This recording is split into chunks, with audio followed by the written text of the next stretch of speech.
Ok. Bueno, buenas tardes de nuevo. Como siempre les digo, es un placer compartir la palabra. Hoy vamos a seguir con el estudio de Esther. Vamos a comenzar hoy el capítulo número 3. En el capítulo 2 vimos la coronación de Esther.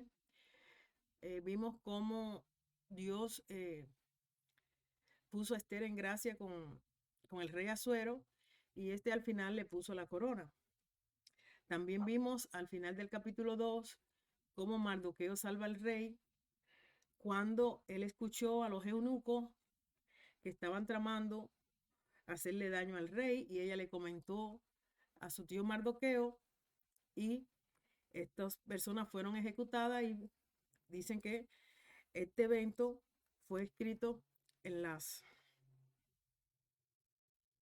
páginas del rey, ¿no? Tiene un nombre, ahora no me acuerdo. Pues entonces hoy vamos a empezar el capítulo número 3 y voy a orar para que el Señor nos dé la bendición. Padre, gracias por tu amor, gracias por tu gran misericordia, gracias por tus bendiciones que son altas como los cielos. Gracias por enviar a tu Hijo Jesús a morir por nosotros en esa cruz, Padre Santo, y perdonar nuestros pecados, los pasados, los presentes y los futuros. Abrimos tu palabra hoy, Padre, en el capítulo 3 de Esther, Padre, para que tú abras nuestra mente y nuestros corazones al entendimiento de la palabra. Padre, que tú nos hables a través de ella, Padre Santo. Toca mis labios, úngelo, Padre, para que la palabra que yo hable aquí sea guiada por tu Santo Espíritu. Y te lo pido todo en el nombre poderoso de tu Hijo amado, Jesucristo de Nazaret. Amén. En el capítulo 3 vamos a ver la conspiración de Amán, de cómo trata la destrucción de los judíos que estaban ahí. Entonces vamos a empezar con Esther, el primer versículo. Eh, ¿Lo puede leer Victoria? Esther, capítulo 3, no, capítulo 1. Después de estas cosas, el rey Asuero agradeció a Amán, hijo de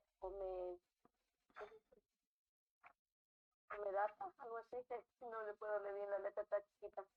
Hasta, no. A ver, aquí voy a leer lo mejor en mi Ok. Biblia. Ah, Ageo y lo honró y puso su silla sobre todos los príncipes que estaban con él. ok, gracias. Aquí vemos a el rey Asuero engrandeció a Amán. Amán fue ascendido por el rey a un puesto que correspondería a un puesto de primer ministro. Amán era un hombre malo que no amaba a Dios, pero Dios tenía un propósito con él al permitir que él fuera ascendido y ese propósito lo vamos a ver más adelante. Amán era agageo, descendiente de Agag, quien fue el rey de los amalecistas, el pueblo que había sido enemigo de los israelitas por generaciones. Y eso lo podemos encontrar en Éxodo, el capítulo 17, del 8 al 16. Este es el pueblo que Saúl no había destruido en desobediencia a Dios. Eso está también en Samuel, en la historia de Samuel. Eh, Saúl perdonó a los agagueos y como consecuencia de su desobediencia vemos como una descendencia de los agagueos trama la destrucción de los judíos, ¿no? Esto es, si se recuerdan cuando el profeta Samuel le dijo a, al rey Saúl que tenía que acabar con todos los agagueos, ¿no? Con el pueblo de los alamesistas. Y Saúl se quedó con su riqueza, con los ganados, con las ovejas, y también se había quedado con el rey, con Agap. Y por eso se puso molesto Samuel, porque él desobedeció a Dios. Y él le decía, no, es que yo escogí las mejores ovejas y eso para sacrificarla a nuestro Dios. Entonces Samuel le dijo, Dios no quiere sacrificio, Dios quiere obediencia. Y esas son las consecuencias de desobedecer a Dios. Y esto lo vemos muchas veces en la Biblia. En Génesis capítulo 12, versículo 1, vemos que Dios le dijo a Abraham, vete de tu tierra y de tu parentela y de la casa de tu padre a la tierra que te mostraré. Y sin embargo, también vemos ahí la desobediencia de Abraham, cuando él se llevó consigo a su tío Lot. También vemos más adelante que los pastores del ganado de Abraham y los pastores del ganado de Lot se pelearon, ¿no? Porque se estaban haciendo muy grandes. Y de esta manera, Lot y Abraham también tuvieron que separarse, ¿no? Terminaron separándose. También al pasar del tiempo, los descendientes de los que fueron los amonitas y los moabitas, que si se recuerdan, fueron los hijos que tuvieron las hijas de Lot con él, se convirtieron en grandes enemigos de los israelitas, los cuales también son descendientes de Abraham. Y todo esto, ¿por qué sucedió? Porque Abraham desobedeció a Dios.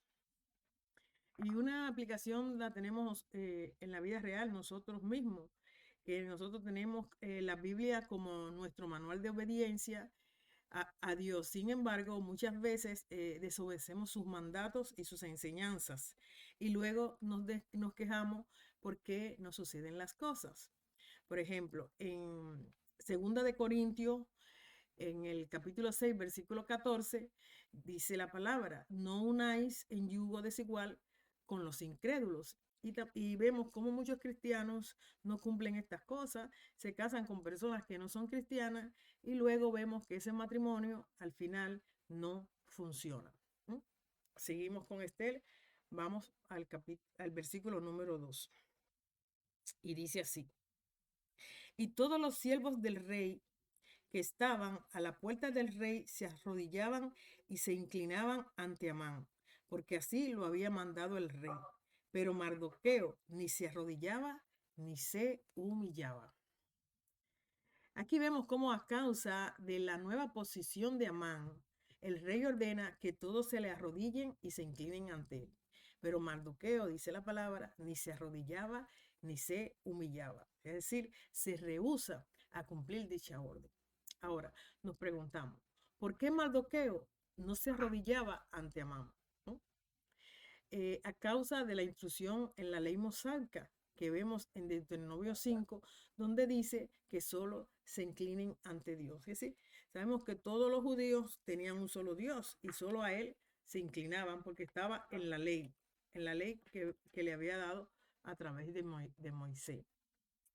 El pueblo de Dios, vemos en la Biblia que es reverencia solamente a Dios. Por eso vemos en el libro de Daniel, si se recuerdan, a Bet, a Mesá y a Abed-Negro, que no adoraron la estatua de oro que había hecho Nabucodonosor.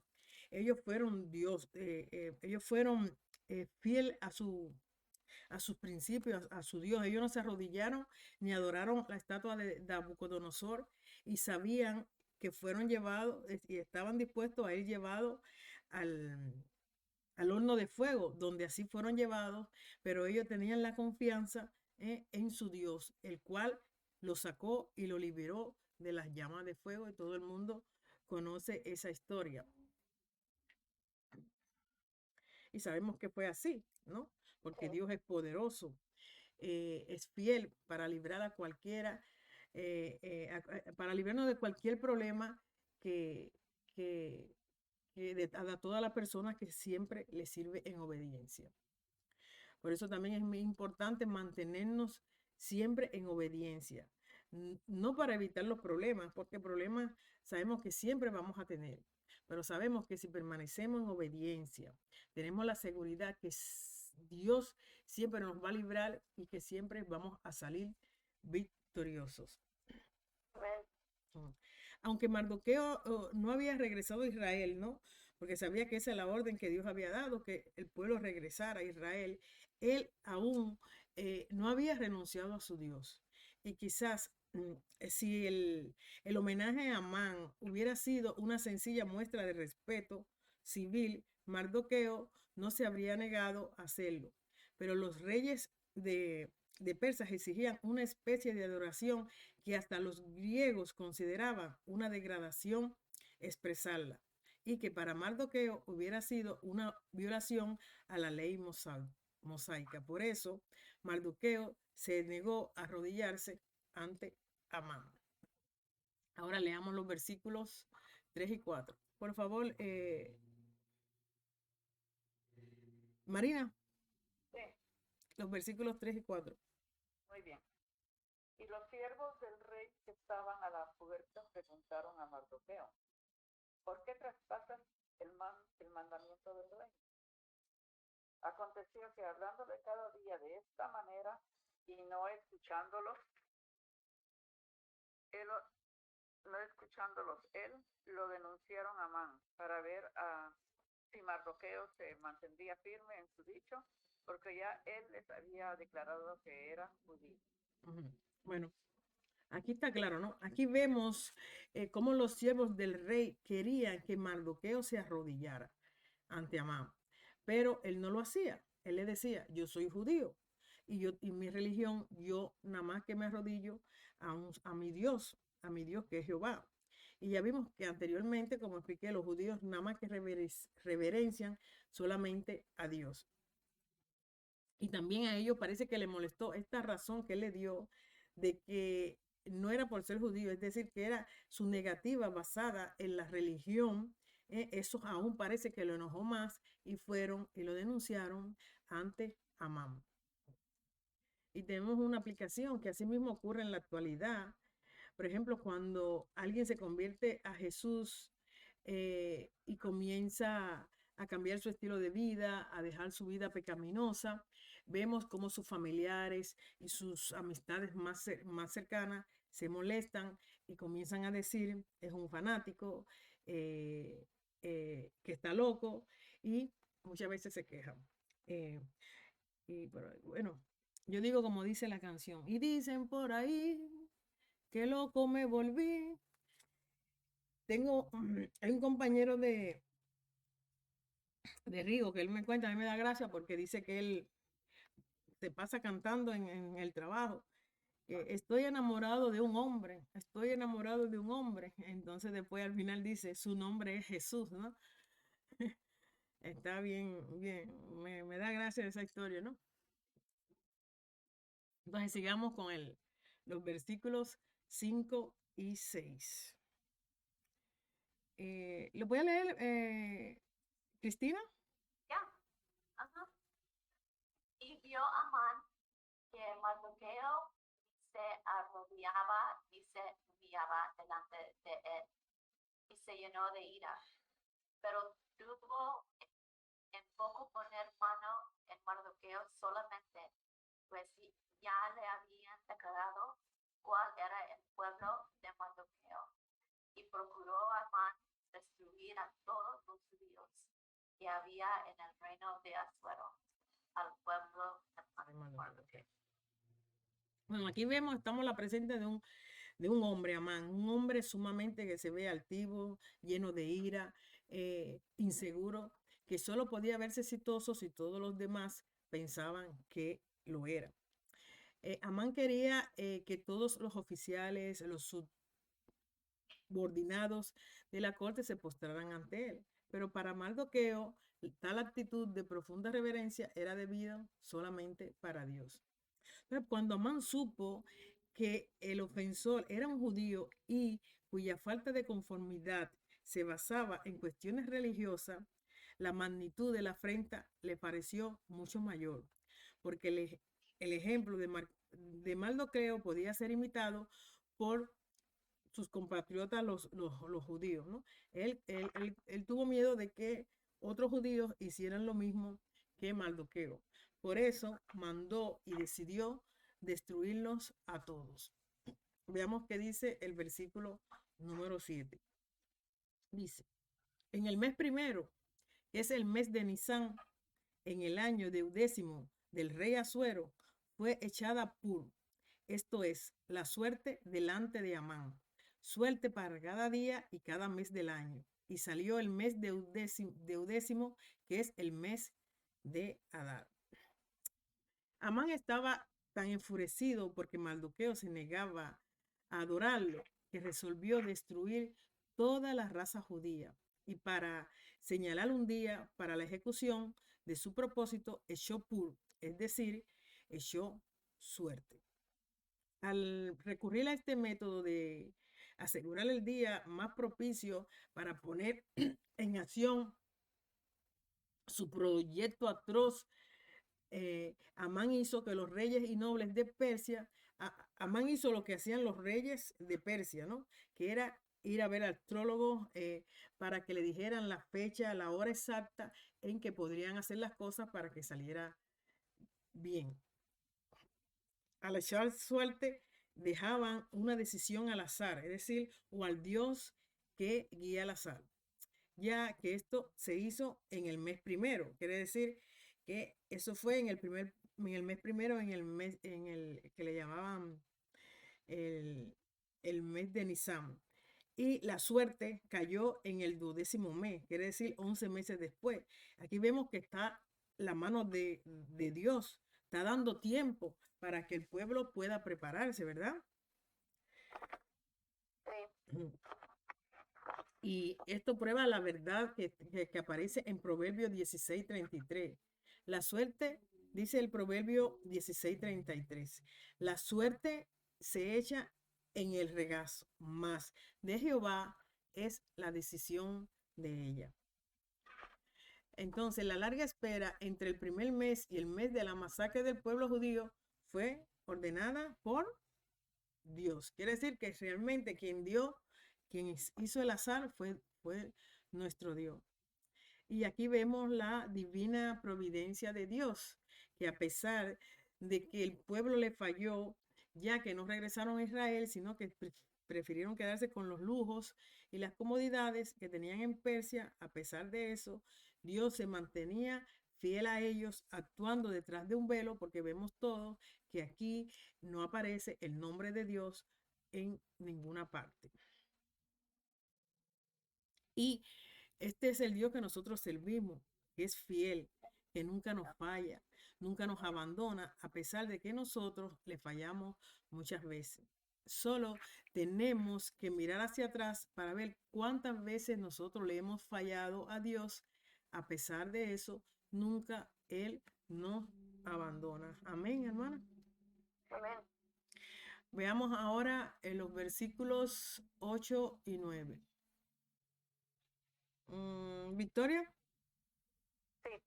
Y dijo Amán, el rey Asuero, hay un pueblo esparcido y distribuido entre los pueblos en todas las provincias de tu reino, y sus leyes son diferentes de las de todo pueblo, y no guardan las leyes del rey, y el rey nada le beneficia el dejarlos vivir. También digo, leo el 9. Sí, el 8 y el 9. Okay. Si place el rey, decrete que sean destruidos, y yo pasaré 10,000 talentos de plata a los que manejen la hacienda, para que sean traídos a los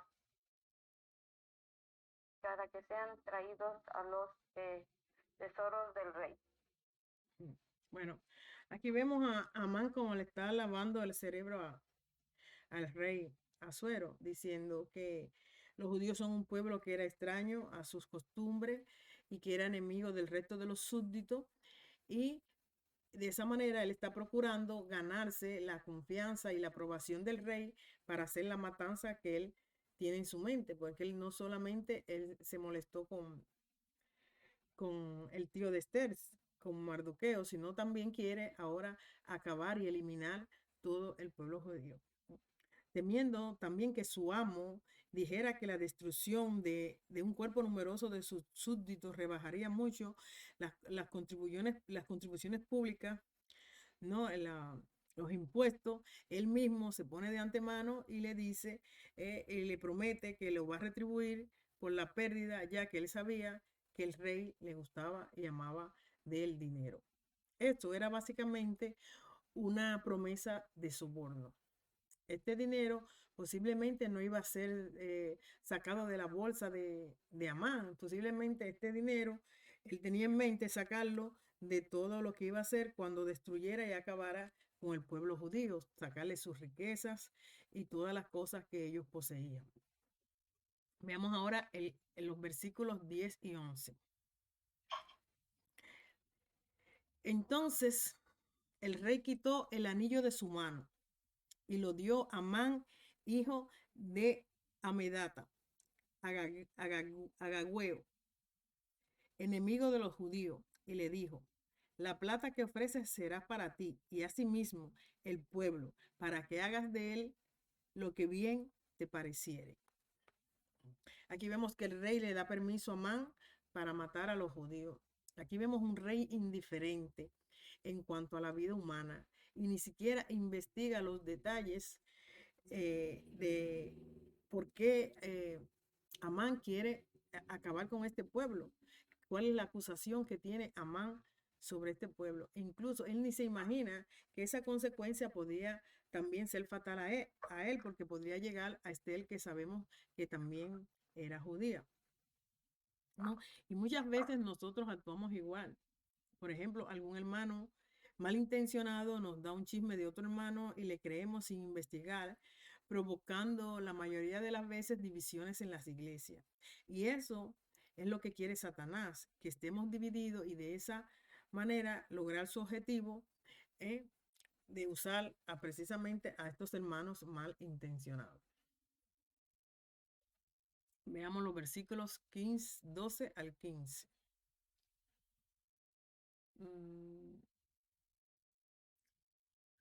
Estos fueron llamados los escribanos del... Entonces fueron llamados los escribanos del rey en el mes primero, al día 13 del mismo, y fue escrito conforme a todo lo que mandó Amán, a los sátrapas del rey, a los capitanes que estaban sobre cada provincia, y a los príncipes de cada pueblo, a cada provincia según su escritura, y a cada pueblo según su lengua. En nombre del rey Asuero fue escrito y sellado con el anillo del rey. Y fueron enviados cartas por medio de correos a todas las provincias del rey, con la orden de destruir, matar y exterminar a todos los judíos, jóvenes y ancianos, niños y mujeres, en un mismo día, en el día 13 del mes 12, que es el mes de Adar, y de apoderarse de sus bienes. La copia del escrito que se dio por mandamiento en cada provincia fue publicada a todos los pueblos, a fin que estuviesen listos para aquel día. Y salieron los correos prontamente por mandato del rey, y el edicto fue dado en Susa, capital del reino. Y el rey y Amán se sentaron a beber, pero la ciudad de Susa estaba conmovida. Aquí vemos que fue anunciado en nombre del rey una sentencia sobre los judíos que abarcaba todo el imperio. Este era como los otros ataques en contra del pueblo judío a lo largo de la historia, con la excepción de que esta fue anunciada con anticipación.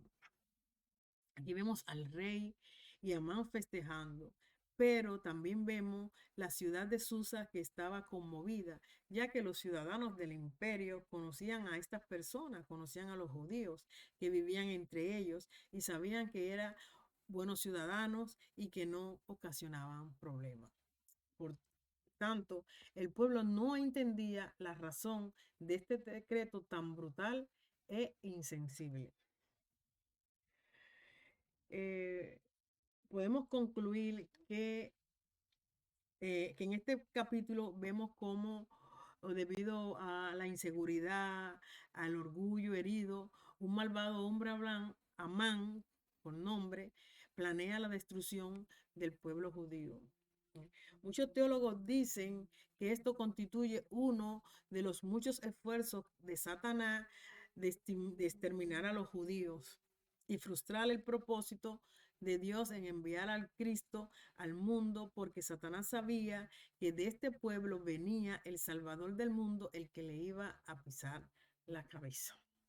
Por eso vemos a través de la historia el intento de Satanás de destruir este pueblo, usando primero al faraón de Egipto, a, a Herodes y también a Hitler, que acabó con muchos cristianos.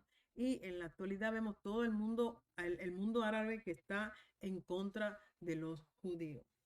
Pero igualmente sabemos y veremos cómo Dios está en control de todo, que nada sucede sin su permiso, porque ese es el Dios que nosotros servimos, que nunca nos abandona. A pesar de que fallamos muchas veces, Él se mantiene siempre fiel a sus promesas. Y así como no permitió que el pueblo judío fuera destruido, tenemos la seguridad que nunca nos abandonará. Estaba, yo lo creo en fe, yo creo eso. Creo que los judíos van a reinar en la Nueva Jerusalén. Estaba mirando aquí un versículo que nunca me había llamado la atención, que dice, está en Romano capítulo 11, versículo 26, y dice, y luego todo Israel será salvo, como está escrito, vendrá de Sión el libertador, que apartará de Jacobo la impiedad.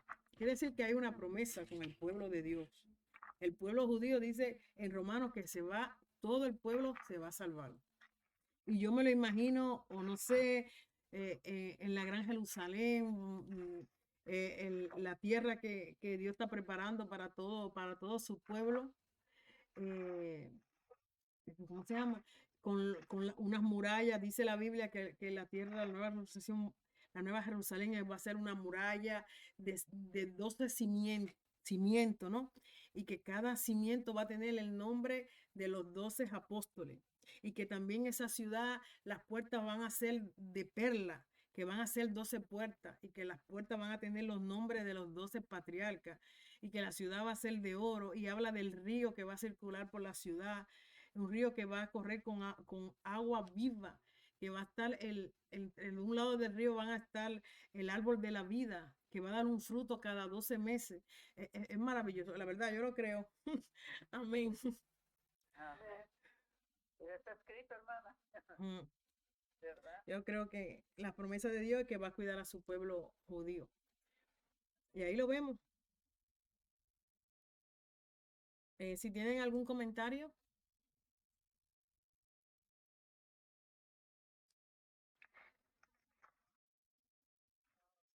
Sí, yo veo que siempre el pueblo de Israel, ah, siempre entre ellos, siempre ha habido alguien que no está de acuerdo, que siempre la maldad, ¿verdad? Y es debido a lo que tú dijiste, de que Dios había dicho que a los judíos que no se casaran con mujeres extranjeras. Y a eso se debe que, que existe pues hasta el día de hoy, ¿verdad? Que no quieren al verdadero judío, porque como ellos son, como le dijéramos, como cuando dicen, eh, eh, ¿cómo te dijera? Ah, cuando alguien se casa y tiene hijos por otro lado, le dicen que no son legítimos. Entonces eso es lo que sucede, eso es lo que ellos no aceptan, ¿verdad? No aceptan al verdadero judío y al verdadero adorador de Dios, porque ellos se sienten, me imagino que esa es la cólera que les da.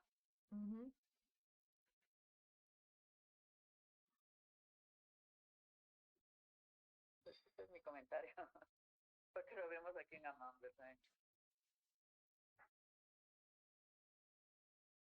No, realmente este capítulo que habla así realmente es la promesa que Dios tiene con el pueblo, que hemos visto a través de la Biblia cómo ha sido perseguido a través de la historia, pero siempre Dios está ahí, porque fue el pueblo que Él escogió, es su pueblo, Ajá. y Él tiene promesas para Él. Sí, es. Y que gracias a que su pueblo también le dio la espalda, nosotros también tenemos hoy esa promesa. Y gracias también a la fe, a la promesa de nosotros, el pueblo de Él va a ser, ¿cómo se llama? De nuevo reinsertado, ¿no? Como dice. Injertado. Mm. En, Amén. Amén. Y Gloria está aquí. Aquí está Gloria. Gloria, no estoy aquí, estoy viendo en el teléfono, pero que no sé si ustedes me oyen. ¿Me oyen? Muy bien, perfectamente, claro.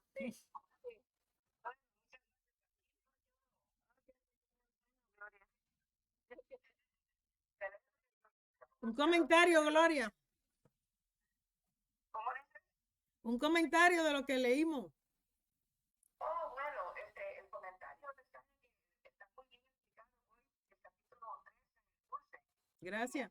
Allí, inclusive yo me siento también que prácticamente, como dice la palabra, no, ninguna cosa que sucede es para que nosotros tengamos algún problema. Siempre todo lo que uno ve que son problemas son como para que uno siga adelante en el camino del Señor. Y gracias a Dios que yo no pude escuchar esto, no puedo ver esta vez, pero sí, la voz la tengo allí y dice allí la palabra que la fe viene por el oír. Y eso es lo que si uno oye, aunque uno no vea a la persona uno se siente muy comunicado con el Señor siempre, ¿no? Amén. Y muchas gracias, me alegro mucho de que hayan podido comunicarse conmigo también. Y ahora sé que el Señor es el que está en control de todas las cosas. Amén. Amén. Amén. Gracias, Gloria. Muchas gracias, Cristina. Muchas gracias, Dulce. Muchas gracias, hermana Marina. Y muchas gracias, Victoria. Amén. Gracias. Gracias. Wendy. Yo nomás tengo un comentario que Amán está pues tramando algo, ¿verdad?, contra el pueblo judío, pero pues Dios le tiene ¿cómo se dice?, su recompensa, su castigo, como quien dice, por lo que él está haciendo. Y Sí, pues, todo esto. entonces, todo el mundo sepa, ¿no? sí, entonces él pues él piensa que él va a ganar, pero no, entonces él solo está cayendo en su propia trampa. Entonces, que Dios es el que tiene el control de todo. Y gracias, Dulce, por explicárnoslo, gracias por tu tiempo. Entonces, ese es el comentario que tengo yo. Nada más. Amén. Gracias. How do I show this, honey? Gracias, Dulce. Gracias por el estudio un poquito